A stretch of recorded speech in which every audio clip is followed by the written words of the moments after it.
Harding, trying desperately to revive her skating career. Tonya Harding was the greatest female athlete in figure skating the United States ever had, in terms of pure, raw talent. She was a fullback in a pair of skates.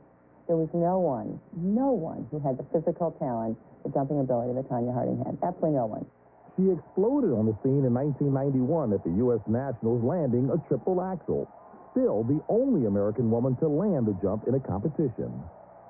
From that point on, I don't really remember doing the program. I love it. I just remember going through it. Just everything just came naturally, and it was so much fun. Figure skating was excited for Tonya Harding. And she had taken the sport, the U.S. side of women's figure skating, to a new athletic level. U.S. gold in 91 should have paved the way for glory in Albertville at the 92 games. She had only one obstacle: herself. Why didn't you fulfill the dream of being a medal winner, if not gold, then? Guess I got lazy, and it's my own fault that I didn't do any better. Tonya didn't train. She never has trained. As the last skater to arrive in Albertville, the result was a lackluster performance.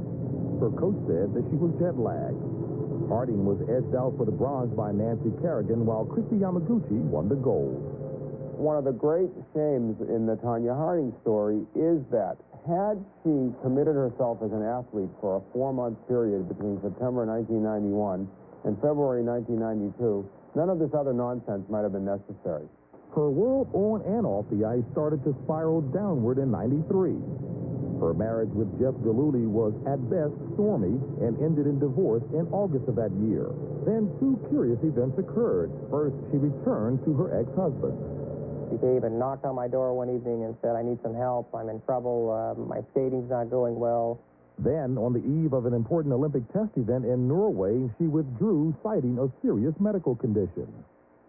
That's the story about the ovarian cyst. I made that story up for her.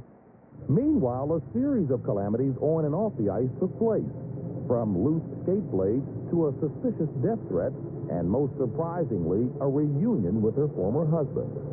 Well, we had gone through complete divorce, and then I was told by someone very high up that I needed to be with him. So I had to make a decision whether or not... Somebody very high up in... the skating world. That you needed to still be with your husband. Yes, ex-husband. Ex-husband. For appearance's sake? Because they said I had a stable life with him. Yeah, and a lot of it was a business arrangement. She felt that the Figure Skating Association liked to see her being put in a couple with me. Oh, they knew that I would split, and told me that if I was not with him, I probably would not get the marks that I would deserve. I went to competition. I ended up third at a competition, and I should have won. The United States Figure Skating Association was contacted by Fox Sports for a comment, but declined our interview offer. Still, Harding insists she felt pressure from both ends. Nobody knew our life. I mean, I had bruises all the time on me, and... From him. I got beat up all the time by him. It was horrible. It was an abusive relationship. Was I physically abusive? No. And I say that without hesitation. most of America would still ask, was your dream that important that you would put up with physical abuse, being frightened under the same roof with your ex-husband? All my life, that's all I ever did was skating. You know, and I missed it in 92. And I got that opportunity at the palm of my hand just to be able to go again, have a second chance to go there and get my dream. What was 3 months going to hurt me? Well, now I know. It cost me my whole entire career, my life. Still ahead, Tonya Harding and Nancy Kerrigan face to face, reflecting on this incredible saga. And I wasn't going to be remembered as Jeff Gillooly, the fellow that tried to fix the Olympics. From Vail, Colorado, Fox Sports welcomes you to Breaking the Ice, a look back at the 94 Winter Games and 7 women drawn together by the events of history.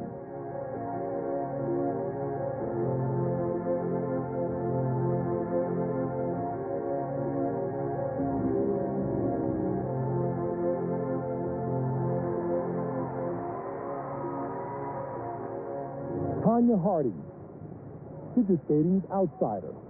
Just imagine, this woman who was only a heartbeat away from an Olympic medal back in 1992 is now a world apart from her peers.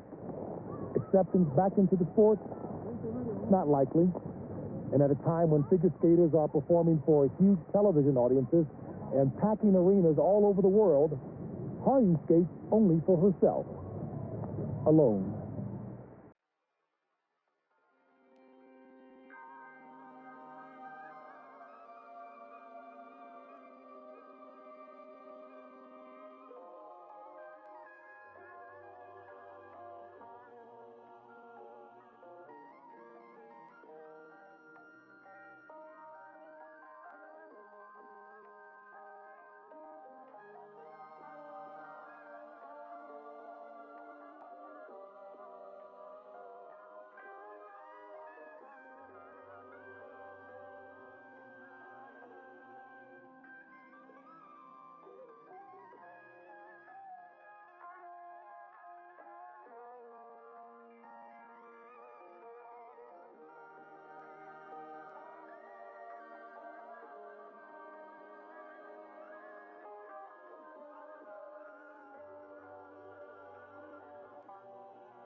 Pretty amazing when you think about it. This is the first time we've seen her skate in 4 years.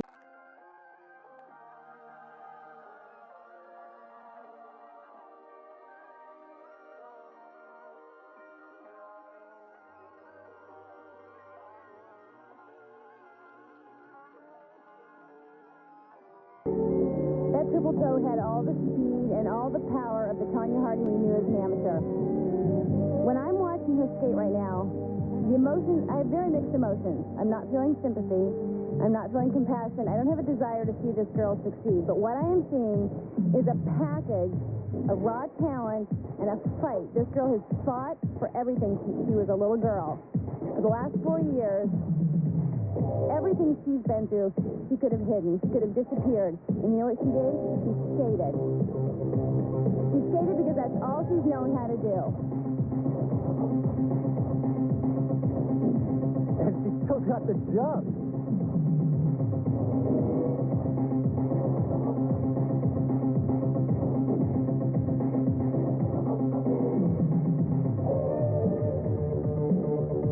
Huge double axel. She could actually still do a triple. You can say a lot of things about Tonya, good or bad, but you can't say that she can't skate, and you can't say she doesn't have guts.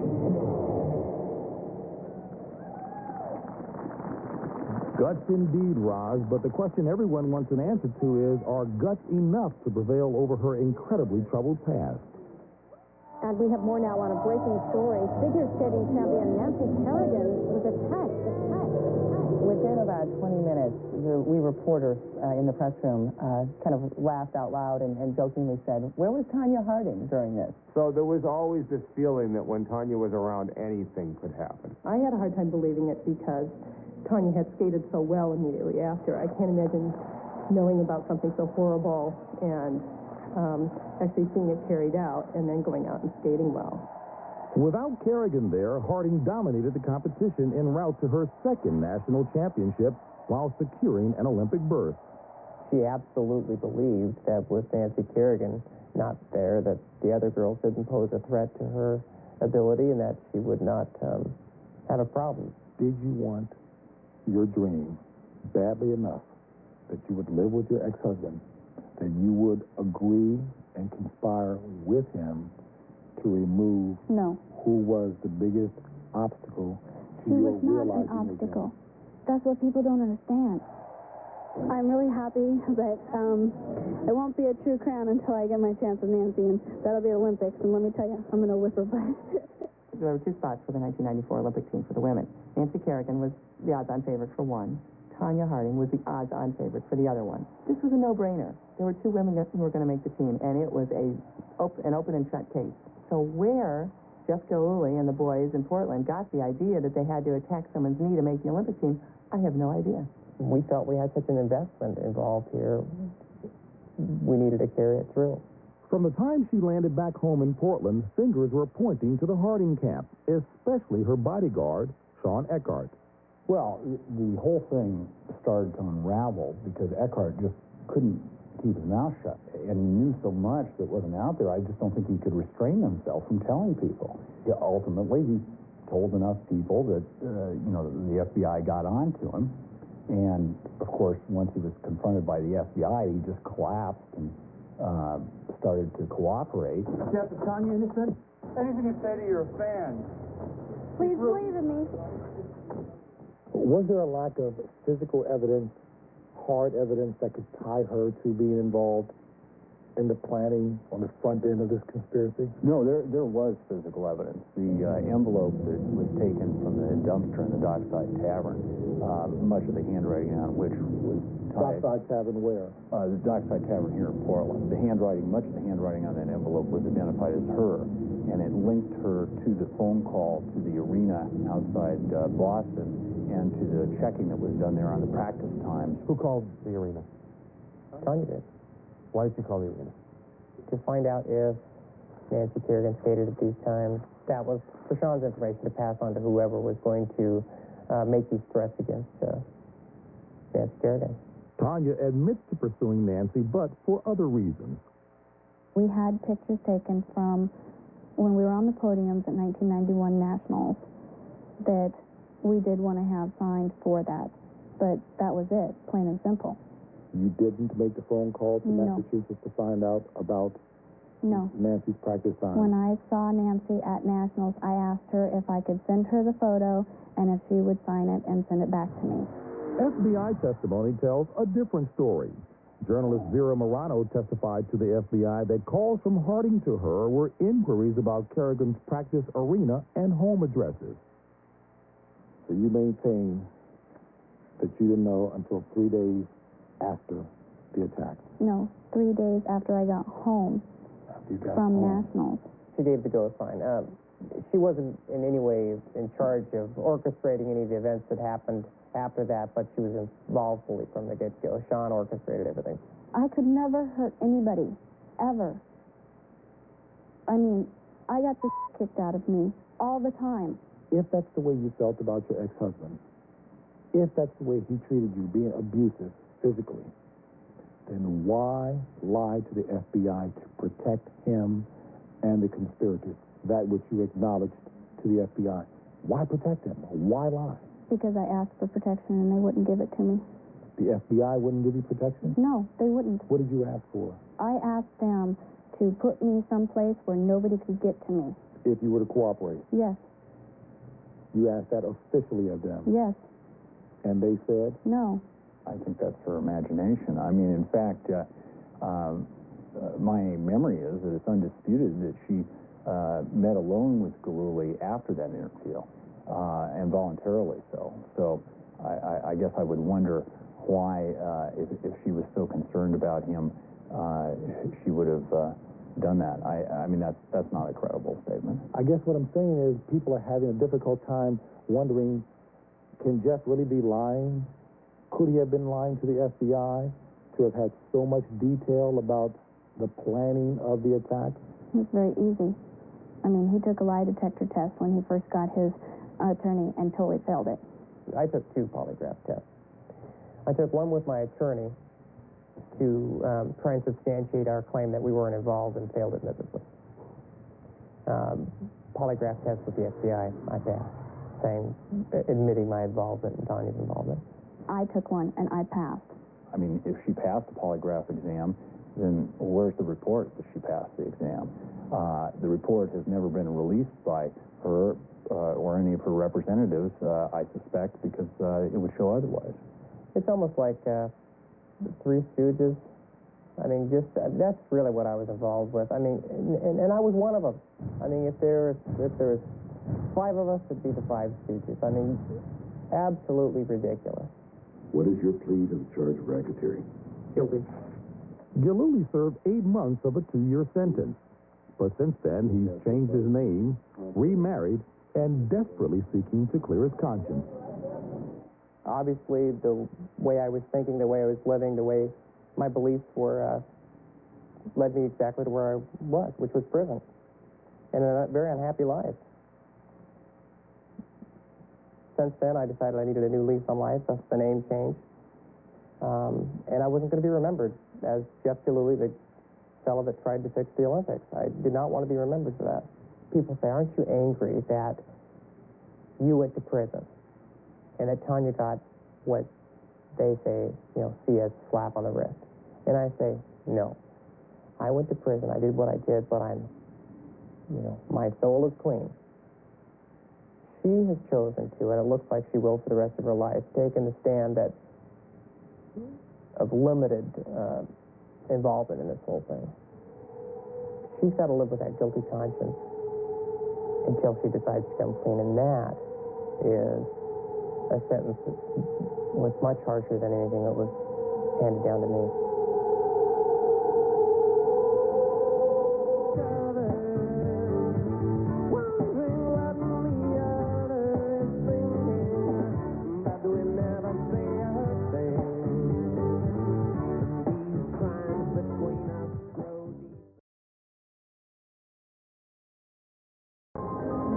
When we return, the event they said could never happen. Tonya Harding, Nancy Kerrigan, face to face, only on Fox. Hey, so the anticipation, the tension on the day they finally came face to face in the Fox studios in New York City was unique, almost suffocating. While Tonya Harding gathered herself for the confrontation, we began with Nancy Kerrigan. How long had you two known each other prior to the Olympics, and what was the nature of the relationship? Probably since, I can't remember exactly, but at least since 97. 87, I went to my first international, and we were roommates. And we've been on many world teams, and we actually made history with the 91 World, where Christy, myself, and Tonya were all. It was the first time American women had swept world championships, so it's very exciting. So you guys are riding the crest of a nice high then. Yeah, it was great. In your mind, was it the last thing that you would have suspected that it was one of your colleagues who was involved with the effort to keep you out of the Olympics? Was that the last thought in your mind? Well, it had been brought up by other people thinking that. I don't know why anyone would have thought it. Such a bizarre incident. So as a result of other people bringing it up, did you then suspect that it might have been her camp? No, I didn't suspect that because I think I just thought that's crazy. Why would you even say that? That's not nice. That's... But, it's just, I guess, a lot of pressure put on people. They deal with it differently. When a lot of the sordid, bad, gory details did start to come to light, and whether it was or was not proven that she was either active or a passive participant in this, but did acknowledge guilt in terms of obstruction of justice, were you surprised that she got no jail time at all? Absolutely. Because I read transcripts from the FBI, the investigation, and they're public knowledge, so I was allowed to read it. And in fact, in a way, they were humorous. And I sat there reading to my mom. Humorous? Because it was just, sort of dumb. There's really no nice way to say that, actually. But to sit in front of a building and move your car every 15 minutes over, 2 spots so you don't look suspicious or something like that, or go to a city and don't bring any money or credit cards and you're going to attack someone, and just really not well thought out kind of plans, and it sounded very dumb. In all the time that has passed since, how do you regard her now? I don't.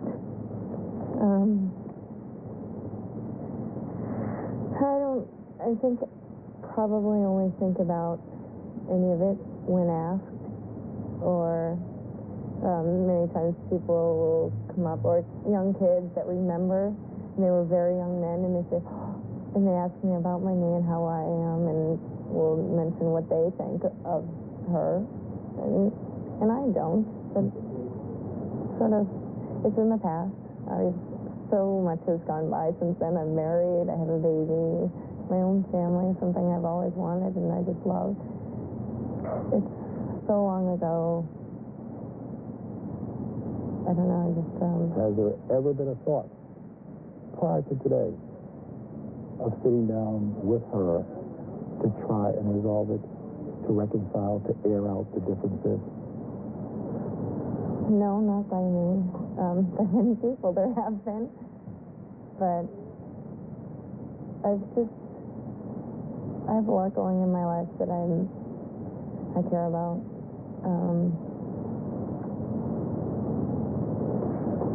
I never had anything against her personally, so I just don't understand the whole thing, how it all happened. But then afterwards, it just gets a little tense. Understand. Is there any room in your heart for forgiveness?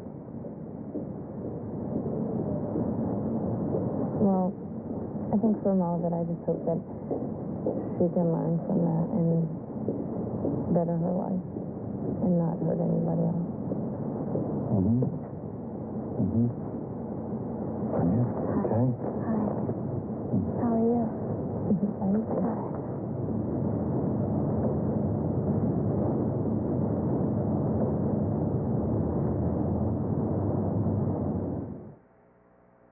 December 22nd. This is the first time that you two have sat face to face since?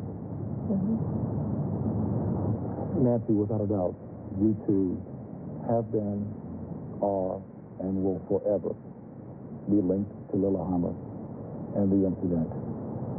How has that impacted your life and skating, you think?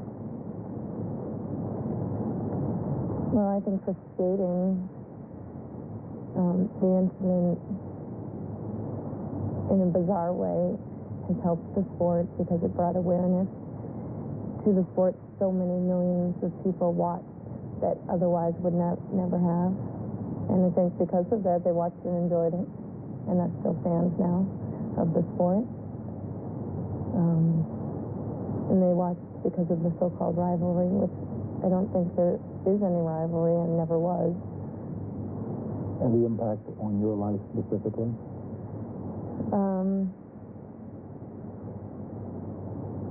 Well, I was hurt for obviously no reason.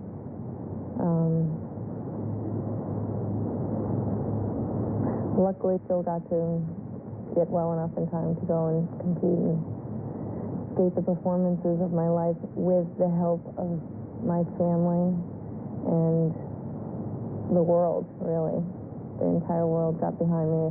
It was just phenomenal how many people were there supporting me, and I couldn't have gotten through all of it without all of them. A silver all lining. The prayers. A silver lining through adversity. What about you, Tonya? How has it impacted your life and skating from your perspective? Well, it was really hard because my whole life I always built everything around my skating career, and I lost everything. I mean, I lost my life and my career and everything else, and it's been really, really hard. But first of all, I'd like to say that congratulations on your marriage and everything else and your new baby. You look great. It's just been really, really difficult. But I go on, and I'm sure it's just Nancy. She just wants the whole thing to just go away. You know, she started a new life, and, you know, just let everything just go away. Has it gone away? No, not at all. Not at all. How much do you think about it? How often do you think about it? I think about it every day. I mean, I come across people that come up every single day and say something to me, and so it's always really hard to deal with it. Have you grown apathetic with respect to those responses? Do you understand why people continue to ask? How do you deal with it? Is it painful? It's very painful. I mean, Nancy, I want to apologize again for being in the wrong place at the wrong time, around the wrong people. If I would have known anything, you know, in the beginning, I would have done anything I could to stop it. Anything. I mean, I would have dropped everything I had in my whole life to do that. I mean, I say that from the bottom of my heart. I really do. I really do.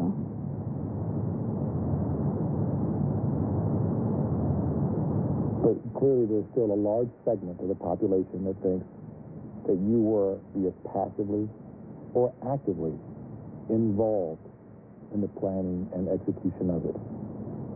True or false? False. Absolutely false. Absolutely false.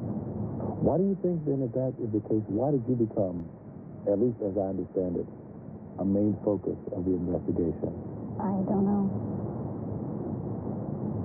Were you aware that the plot also, at least in discussion, included the possibility of murdering Nancy Kerrigan?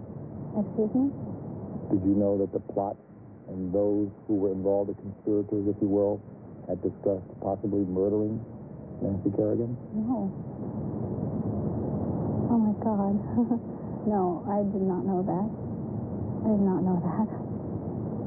Or cutting her Achilles tendon. None of that you knew about? No. Is this in any way closure for you? Although you've indicated you put it behind you, is this in any way closure? Forgiveness? It will always be there. I mean, what you're saying, it was right linked with an Olympics. And it'll probably be brought up many times. So, something that will always be brought back. And there was a lot of pain there for me and my family. And I think it was just unnecessary. Something that just shouldn't have happened in the first place. Is this closure for you at all, face-to-face with Nancy? Well, I would hope that we could go on and just live our separate lives. And I just ask forgiveness that, you know, she has her life and I have my life, and I would hope that we could just, you know, end it. Is there anything else that you'd like to say to Nancy before parting? Anything that you've had in your mind these past 4 years that you'd like to say to her? I would just like to say that, you know, I've always wished you the best. I mean, we were friends. I mean, we were on tour together. We always competed together. And, you know, from the bottom of my heart, I really think that you're a wonderful person, and I always have. I always admired you and your skating and your family, and I loved your mom and dad. I mean, I thought that they were always so supportive, and it was hard because I wish that I would have been able to have something like that. And now with my godparents, I have that, and I thank the Lord for that. And so it's just, I just want to have a new beginning, to be able to start a life and be able to live happy.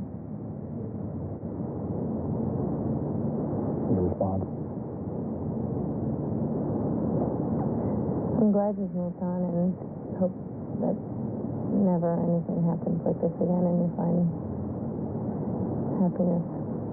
And I hope children can learn from such mistakes and not have any kind of return. Thank you, Nancy. Thank you. Well, let you go, yeah. Okay. Right. Oh, well, I've got a couple more questions for you then, Tonya. Okay.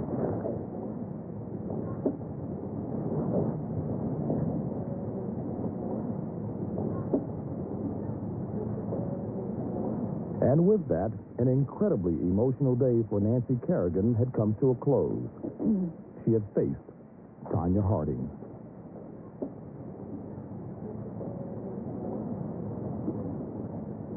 As you read her body language, knowing her as long as you have, how did you read it? How did you interpret what you were saying to her, what you asked of her? It was very hard for her to be here. And I just thank her for giving me the opportunity to sit here and in front of her face to face to say that I'm sorry. You were pretty courageous to be sitting here as well.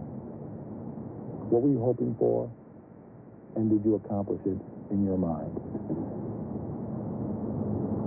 I don't know if I accomplished it or not. I just came because I wanted to say that I was sorry. Have you resigned yourself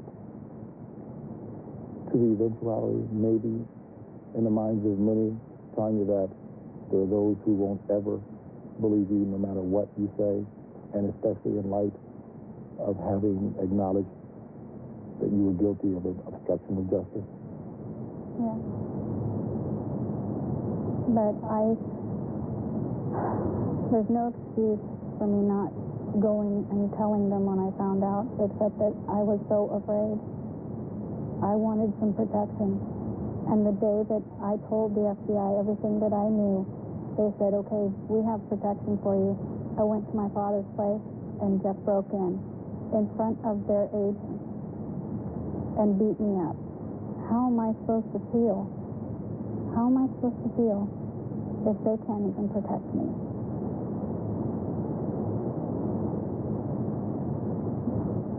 The people who were involved in your life, any of them involved in any way, shape, form, or fashion in your life now? No. No one. Any threats since then by your ex-husband or anyone associated with him since then? Yes. Recently? In the last few months. Specifically? I've had phone calls on my phone. Threatening you? Yes. How so? Calling me bad names, telling me to watch out, and hanging up. A nightmare that won't die. I don't think so.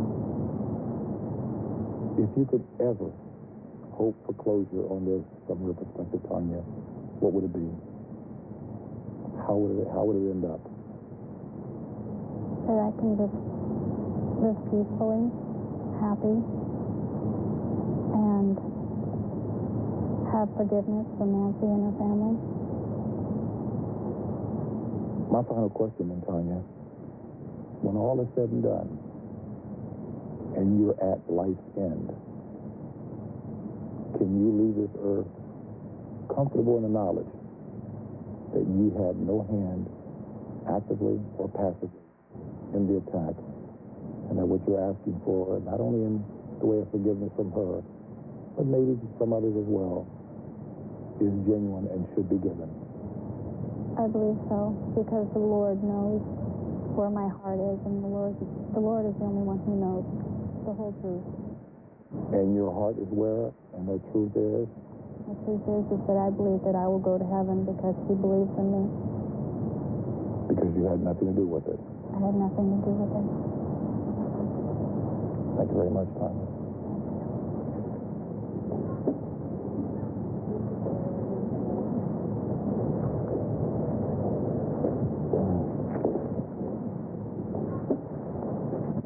Harding continues to blame the lack of security on the FBI.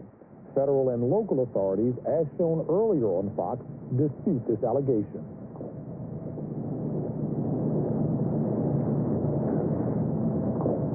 Was there closure? Well, judging by this face-to-face meeting, the first and quite possibly the last time such a meeting will take place, I would venture to say no. And as much as Tonya would love to be forgiven by Nancy, as much as Nancy would love to be completely disassociated from Tonya, they seem destined to forever